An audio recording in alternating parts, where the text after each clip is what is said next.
स्वर्ग का अधिकारी। किसी नगर में एक धनी व्यक्ति रहता था। उनका नाम था लालजी, किंतु उनकी कंजूसी के कारण लोग उन्हें लालाजी कहकर पुकारने लगे।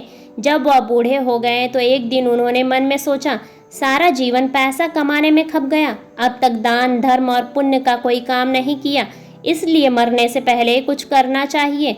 किसी से सुना था कि अंतिम समय में गाय का दान करने से सभी पाप मिट जाते हैं और मनुष्य सद्गति को प्राप्त होता है।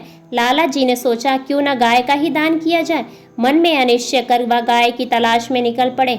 एक गूजर के पास गाय भी मिल गई, लेकिन सौदा नहीं पटा। उस मरियल गाय की कीमत लालाजी 2 रुपये से अधिक नहीं देना चाहते थे, जबकि गूजर 2.25 रुपये से कम कीमत में गाय को नहीं बेचना चाहता था। बात बनी नहीं तो लालाजी खाली हाथ वापस लौट गए। कुछ दिनों बाद लालाजी बीमार पड़े और इतने कमजोर हो गए कि उन्हें जीवन की आशा न रही। उन्होंने अपने बेटे को बुलाकर गाय दान करने की अंतिम इच्छा प्रकट की। पुत्र बोला, आप जो आज्ञा करेंगे वही होगा, गाय के अलावा अन्न वस्त्र सोना चांदी। लाला जी ने कहा, नहीं नहीं, केवल गाय का दान बहुत है।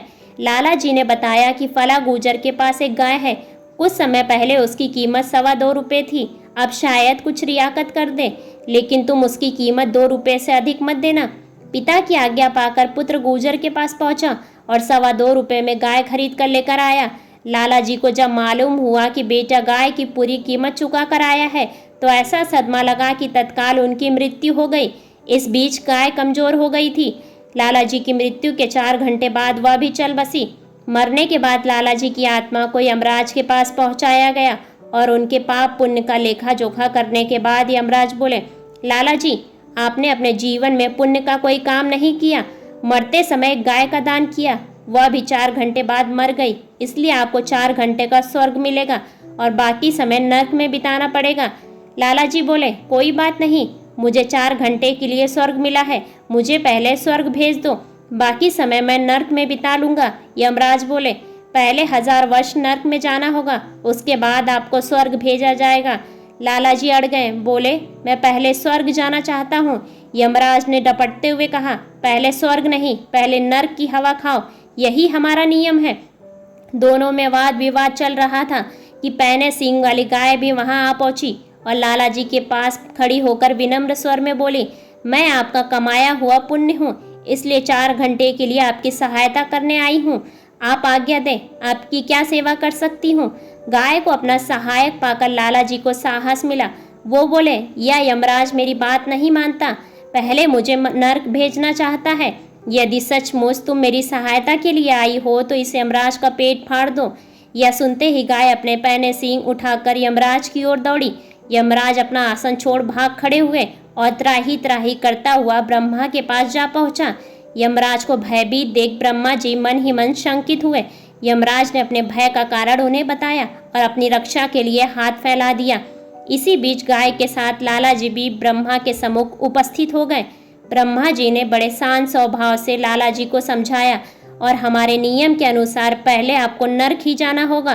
प्राणी के पापों का प्रायश्चित जब हो जाता है तब स्वर्ग का अधिकारी बनता है, इसलिए पहले नर्क में जाइए। लाला जी अपनी बात पर अड़े थे। वे बोले, यह नहीं होगा, मैं पहले स्वर्ग भोगना चाहता हूँ। ब्रह्मा जी ने क्रोध में आकर डपट दिया, तुम्हारे लिए हम अपने नियमों का उल्लंघन नहीं कर सकते। जीवन में तुमने थोड़ा सा पुण्य किया है और 4 घंटे के लिए स्वर्ग की प्राप्ति कर सके हो, जबकि हमारे पास ऐसे जीवों की कमी नहीं है जो जीवन भर पुण्य कमाते हैं। उन्हें भी पहले नर्क में भेजा जाता है, बाद में स्वर्ग की प्राप्ति होती है, इसलिए पहले नर्क जाओ। बात बढ़ी तो लाला ने गाय की तरफ देखा और बोला, यह दुष्ट भी मेरी बात नहीं सुनता, इसलिए जरा इसकी खबर लेना। ब्रह्मलोक में हलचल मच गई। अपनी प्राण रक्षा के लिए ब्रह्मा भी त्राही त्राही करते हुए विष्णु लोक पधारे और सारा वृतांत विष्णु को सुनाया। विष्णु ने भी लाला जी से वही निवेदन किया और बोले, यह संभव नहीं है, नियमों का पालन देवता और दानव दोनों के लिए जरूरी है। इनकार करने पर लाला जी ने विष्णु महाराज की मरम्मत करने के लिए गाय को आदेश दिया। ब्रह्मा, विष्णु और यमराज तीनों अपनी जान हथेली पर रखकर भागे और कैलाश पहुंचकर भगवान शंकर को जगाया। अचानक इन लोगों के आने का कारण जानकर भगवान शंकर को दुख हुआ।